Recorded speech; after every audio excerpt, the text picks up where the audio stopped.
butterfly guard situation. In order for me to get him to step up with his leg, what I want to try to do, if I want his right leg, I want to get his right arm across his body. Because this is what he's going to do to stop me from just going right to his back, right? So, I can do that just off of an arm drag and get him to do this, right? Or I can do it off of a 2-on-1 and I can pull him to start opening that up. I can do it off of him grabbing me and then I just re-arm drag him, right? So it's all about moving and getting his arm across his body, because he knows if he doesn't do that, I'm just going to take his back, right? So, so we're going to play with, we're grip fighting and we're looking for opportunities. I like to come in with a grip that makes him flare his elbow. When he flares his elbow, that's a great hold for me to arm drag anytime he does that, right? So I like to come in and I like to grab palm to thumb and I like to turn his arm in, and it gives me that bend, right? So now I can hit right into that arm drag situation. So the other thing it does for me is the way he gets out of it is to go this way, which gives me my underhook. So now he has a choice. I arm drag him or I underhook him, right? So my whole battle is I'm coming down on top and I'm grabbing and pinching his thumb with my palms and pushing out. And then now once I do that, it exposes that elbow for me. And when I get this, I kind of push, pull to make his shoulder collapse a little bit, and then I pull him through. Does that make sense?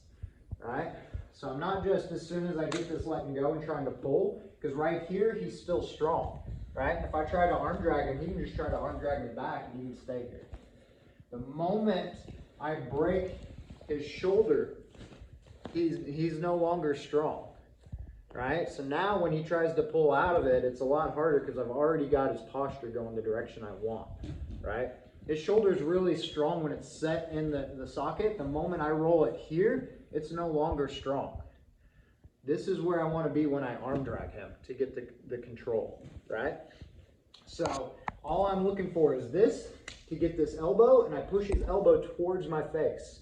When I see that genuflex, that's when I pull my arm drag, right? So we get here. What I'm wanting him to do is step up with that leg so that I can get control. So the moment he does, I'm grabbing that knee. My knee just slides under a little bit, and then I fall back, and I'm right to my ashi. All right, so we're just going to play with that. I just want you to get a bunch of reps of playing with this arm drag. You can do it off of him grabbing me too, right? I just turn it and catch, that arm drag again, right?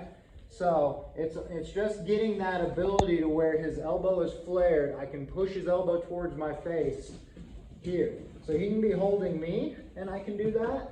I can be holding him, and I can do that, right? So I don't really care, because a lot of times they'll grab me first. That's cool, and I still hit it, right? So play with both versions, but the whole key is I want that bend in the arm, so I catch right behind his elbow, and I push his elbow towards my face while I keep his wrist in place. And it gives that Kimura type of pressure, right? So he wants to lean forward, and that gives me my arm drag, right? And then as soon as he steps up, I'm grabbing right at the knee, I slide under, knee into the back of his knee, and we fall back right into our ashi. When I do it, I'm not straightening this leg all the way out. I'm not going all the way, right? It's just enough to get my knee to the back of his knee. That's all I need, right there. And then I just fall back and it brings his leg in the rest of the way. Does that make sense? Let's play it. 3, 2, 1. All right, so we're in this lockdown head and arm. We messed up, we got flattened out. So when he's down like this, this is the time where I can start looking to make that switch to that shoulder crunch if that's the direction I want to go. So I'm just bringing my hand over and just punching it in, almost like I was trying to do like an Ezekiel type of situation on him, right? So I can even make him kind of think that's what's happening, and then I can swim through and get my grip. So my elbow wants to be high, my thumb is pointed down, and this locks his shoulder in place for me. So now as he tries to escape that, he can't. He has to sit completely up to get rid of the shoulder crunch, right? So when we're down here, before he can sit up, I want to make the switch to the super stomp. So as soon as I get this in place, I'm going to make that switch. So that now if he does try to sit up, I just come with him. And I come all the way up, right? If I try to stay down, he's going to pull his arm out. So I have to sit up with him and keep this. Once I get here and I have this control, I can kick his legs out and I can make the sweep. All right, and we're on top.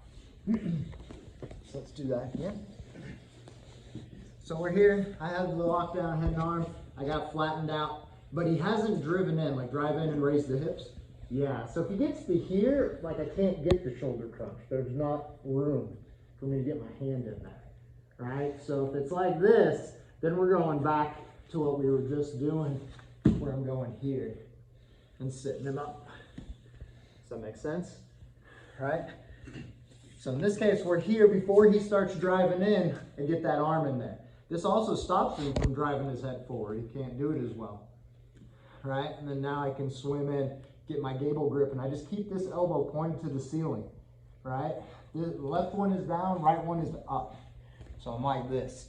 It looks like there's a lot of room here, but this actually creates the angle that kind of keeps his arm locked in place for me. And then I'm going to make this switch to my super stomp, and then as he tries to pull out, I'm sitting up with him. Once I sit up, I'm using my butterflies. I'm going to lean back a little bit and kick his legs out. Sweep him over. Does that make sense? So we're just getting to there. So let's try that and play with it, right? Let's hit 3, 2, 1.